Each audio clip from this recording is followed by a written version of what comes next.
राजसमंद गांव की इस पावन धरा पर मौजूद मेरे साथ हरियाणा सरकार में शहरी निकाय मंत्री आदरणीय कमल गुप्ता जी,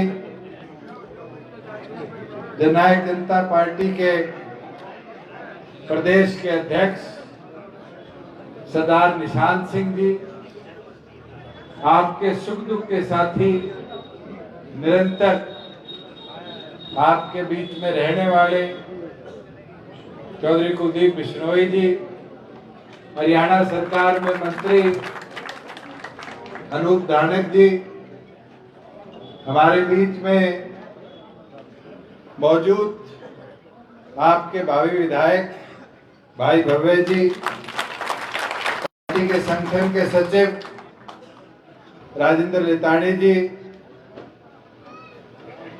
हमारे माइनॉरिटी सेल के प्रदेश अध्यक्ष भाई मोहसिन चौधरी जी, बैकवर्ड सेल के अध्यक्ष भाई कृष्ण गंगवा जी, आप मेरी माताएं, बहनें, युवा साथियों, मैं तो आप सबका आभार प्रकट करता हूं कि निरंतर इस उपचुनाव को पहले दिन से लेकर आज तक गठबंधन के तौर पर आप सभी ने पूरी मेहनत के साथ संभालने का काम किया और अब तो 72-78 घंटा बाकी है। बोलूंगा क्योंकि आदमपुर ननिहाल होने के नाते भी आप लोगों का प्यार, आप लोगों का आशीर्वाद जो रहा है वो भरपूर रहा। चाहे 1972 के अंदर आज से 50 साल पहले चौधरी देवीलाल जी, चौधरी भजनलाल जी आमने सामने लड़े, मगर उस दौरान से लेकर राजनीतिक दूरियां जरूर रही, मगर आप सब ने अपने जोश प्यार में कभी कमी आने नहीं दी। मुझे वो समय भी याद है जब स्वर्गीय सुरेंद्र सिंह जी के विरुद्ध डॉक्टर अजय सिंह चौटाला जी लोकसभा का चुनाव लड़े थे और हिसार लोकसभा के उस समय भिवानी लोकसभा का पार्ट आदमपुर था। वो भी एक स्वर्णिम दौर है कि एक तरफा बहुमत से आपने आदमपुर की सीट डॉक्टर अजय सिंह चौटाला जी को जिता कर देने लगा। कुलदीप जी के विरुद्ध में मैं लड़ा तो भी आदमपुर के अंदर कभी ऐसे मतभेद देखने को नहीं मिले जिसने राजनीतिक गहराइयां बढ़ाने का काम। साथियों, मुझे वो दिन भी याद है 2019 का, जब विजेंद्र सिंह जी से सांसद बने, जननायक जनता पार्टी बड़ी बड़ी थी, मैं दूसरे नंबर पे रहा और काउंटिंग के अंदर भव्य वहां साथ था, वो तीसरे पे रहा, मगर समय विजेंद्र जी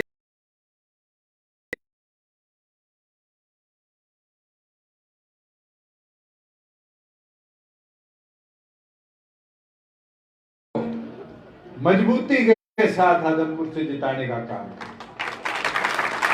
साथियों, पिछले 3 सालों के अंदर निरंतर बड़े उतार चढ़ाव हमें देखने को मिले। सरकार हरियाणा को बर्बाद नहीं, हरियाणा को प्रगति के पथ पर लाकर आबाद करने का काम किया और आज उसका नतीजा है कि हरियाणा प्रदेश के अंदर पिछले 1 साल में 30,000 करोड़ का हमने नया निवेश लाया। ये प्रयास रुक नहीं रहा। अभी पिछले दिनों हमारी कैबिनेट ने पद्मा योजना को हरी झंडी दिखाई। आज गांव लेवल पर 25, 50, 100 हर रोज ऐसे ऐसे लोग ऐसे ऐसे आरोप लगाते थे। किसानी के लिए हमने आज तक एक कदम नहीं उठाया। साथियों, मैं परसों रिव्यू लेके आया। हमने जीरी की, बाजरे की,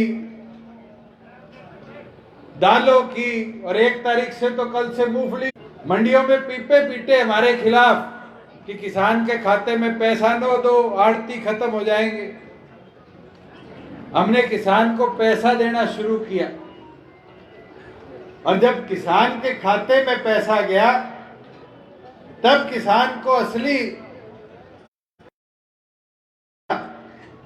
मैं अगर बालसमंद की बात करूं तो मैं कल आंकड़ा निकाल रहा था कि बालसमंद में ऐसे कौन कौन से किसान हैं जिसको लाभ मिला। और हैरानी की बात है, हमारे मनोज गोयल 700 रुपए ट्रांसफर करने का काम। आपके गांव का वीरेंद्र सन ऑफ रामचंद्र ये चना लेके आया, पिछली फसल में 3,09,000 रुपए इसके खाते में ट्रांसफर हुआ, चेक करवा लेना। आपके ही गांव का महेंद्र सन ऑफ दयानंद मूंग लेके आया, 1,82,000 रुपए उसके खाते में। और तो और धर्मवीर का सतेंद्र और जग का श्रवण ये गेहूं लेके आए, और इनके खाते में 6-6 लाख रुपए हरियाणा सरकार ने ट्रांसफर करने का काम। बुजुर्गों, युवा साथियों, छोटा नहीं होता। 6 लाख रुपए गरीब आदमी के खाते में एक साथ आना। पहले तो 1 महीने डीएफएससी पर्ची नहीं काटता था। अगर पर्ची कट जाती थी तो आड़ती कहता था आज देने को नहीं है, और उसको 6 लाख के बदले कोई 2 लाख देता था, 1.5 लाख देता था। 3-3, 4-4 चक्कर लगवाकर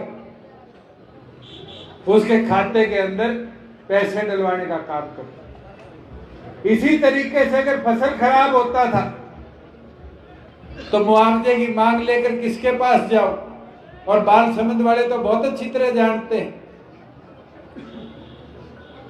कितना लंबा धरना बालसमंद में चला, खेड़ी चौपटा चला। मेरी आपकी सरकार की सोच थी, जहां पटवारियों की कमी थी उसका नुकसान किसान को ना हो जाए, हमारी सरकार ने निर्णय लिया।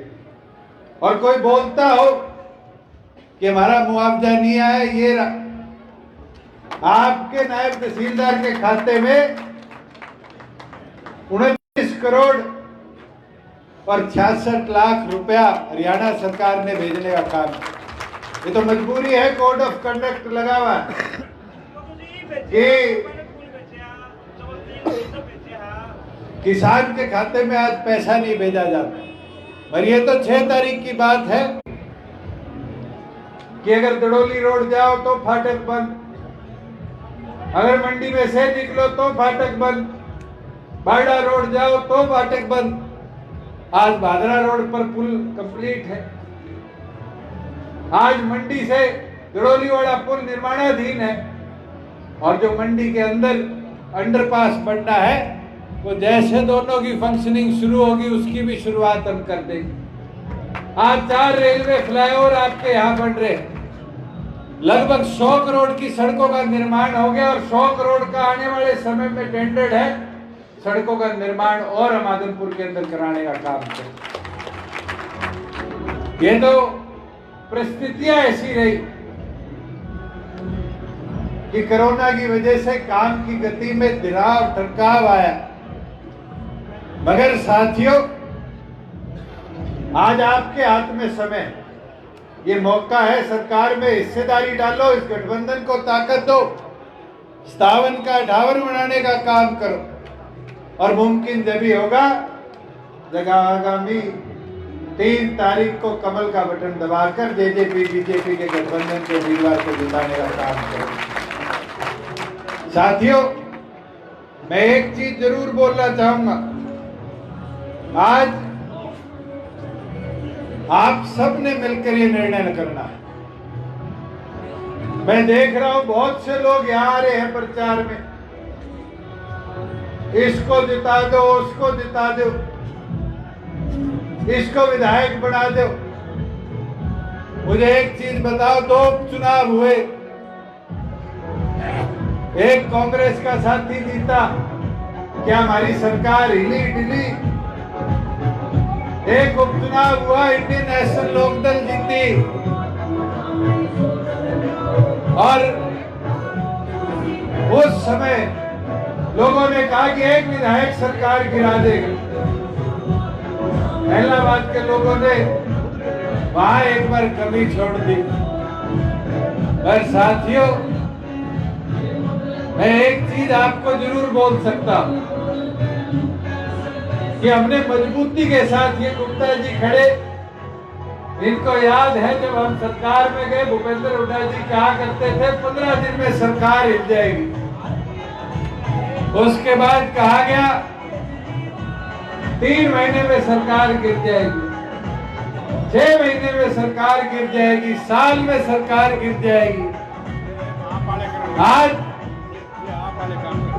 आज उस चीज को 3 साल पूरे हो गए और 3 साल के अंदर एक ही सोच से हमने काम आगे बढ़ाया और वो सोच थी कि हरियाणा को प्रगति के पथ पर कैसे लाया जाए।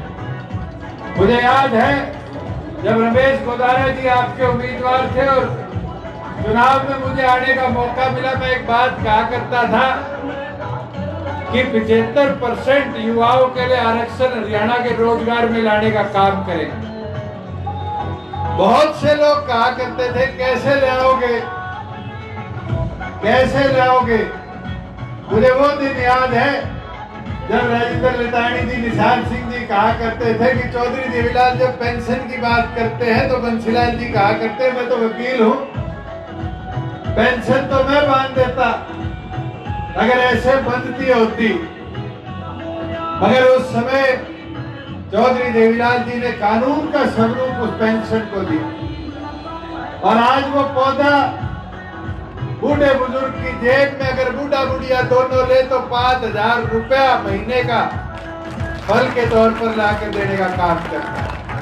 साथियों, 75% भी ऐसा पौधा है।